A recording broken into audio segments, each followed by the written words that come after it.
শনিবার 21শে ফেব্রুয়ারি আন্তর্জাতিক মাতৃভাষার দিন আগরতলা বর্ডার গোলচক্করস্থিত ভারত বাংলাদেশ আন্তর্জাতিক সীমান্ত ল্যান্ড পোর্টে ভারত সরকারের গৃহ মন্ত্রণালয়, স্থলবন্দর কর্তৃপক্ষের উদ্যোগে এবং ত্রিপুরা মহিলা স্বসহায়ক দলের সহযোগিতায় নারীদের দ্বারা পরিচালিত স্বনির্ভর দলের বাণিজ্য মেলার উদ্বোধন করে বক্তব্য রাখতে গিয়ে আগরতলা পুর নিগমের মেয়র দীপক মজুমদার বললেন, আসাম, নাগাল্যান্ড, মণিপুর এবং অন্যান্য রাজ্যগুলিতে কি কি কালচার বা দ্রব্যাদি পাওয়া যায়, বিশেষ বিশেষ জিনিস তৈরি হয়, সেগুলো জানা যাবে এবং পরবর্তী সময় সেগুলো জিনিস যে কোনো জায়গা থেকে সংগ্রহ করা যাবে।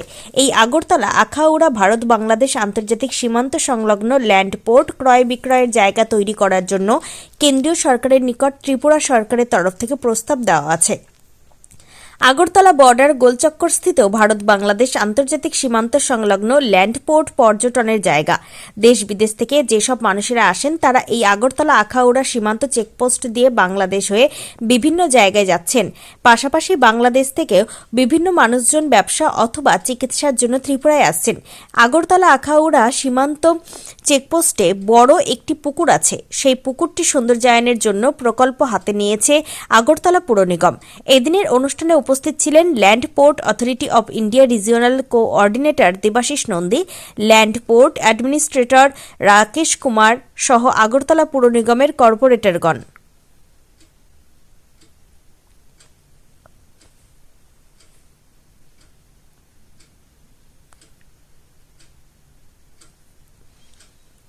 त्रिपुरा থেকে বিক্রম কর্মকারের report, crime press Bengal news. वो सहयोग करने का प्रयास भी करेंगे और अपने व्यवसायों को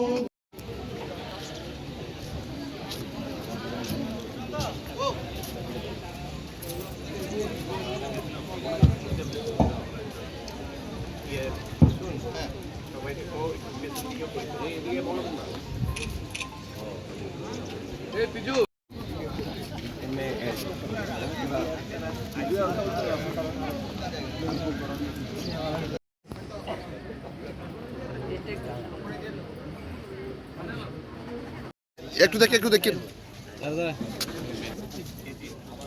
কাটেন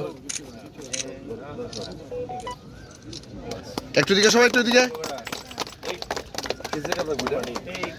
একটু একটা ছবি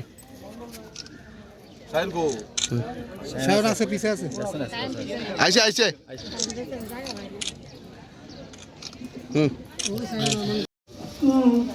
স্যার শ্রী দেবাশিস নন্দী আমাদের রিজনাল কোঅर्डिनेटर सर থেকে यह आयोजन न केवल व्यापार और उद्योग क्षेत्र में নমস্কার, শুভ অপরাহ্ন।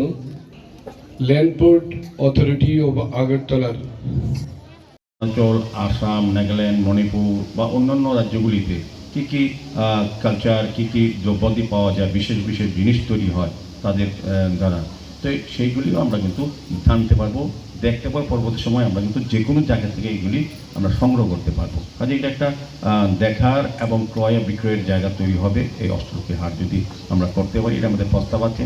স্বাভাবিকভাবে এই এলাকাটাকে আরও সুন্দর, যে বর্ডার গোল চক্কর কী জানি হয় এরকম বিষয় না, বর্ডার গোল চক্কর এখন হবে এই জায়গাটা, এই ল্যান্ড পোর্টটা হবে এখন পর্যটনের জায়গা।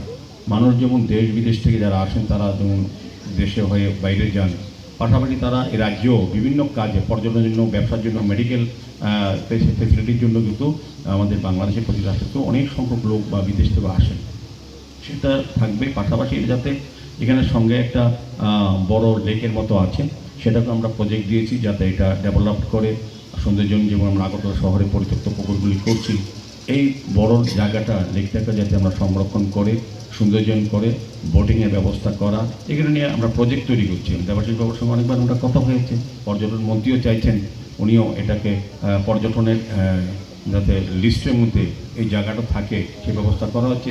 গত বিধানসভায় সরকারিভাবে সেটা হাউজে তোলা হয়েছে, প্রত্যেক সদস্যরা সেটা সমর্থন করেছেন, এটা গৃহীত হয়েছে। আমি প্রস্তাবটা পেশ করেছিলাম সরকারের হয়ে এবং সরকার সর্বসম্মতভাবে হাউস এটা গৃহীত হচ্ছে। কাজে আমাদের আশা থাকবে আগামী দিন এই ল্যান্ড পোর্ট আরও বেশি আকর্ষণীয় হবে, আরও বেশি উপভোগ্য হবে এবং সর্বদিক দিয়ে পর্যটনের ক্ষেত্রে হোক, যোগাযোগের ক্ষেত্রে হোক এবং আন্তর্জাতিক সম্প্রীতি বা সংগতি বাড়ানোর ক্ষেত্রেও এই ল্যান্ড পোর্ট আরও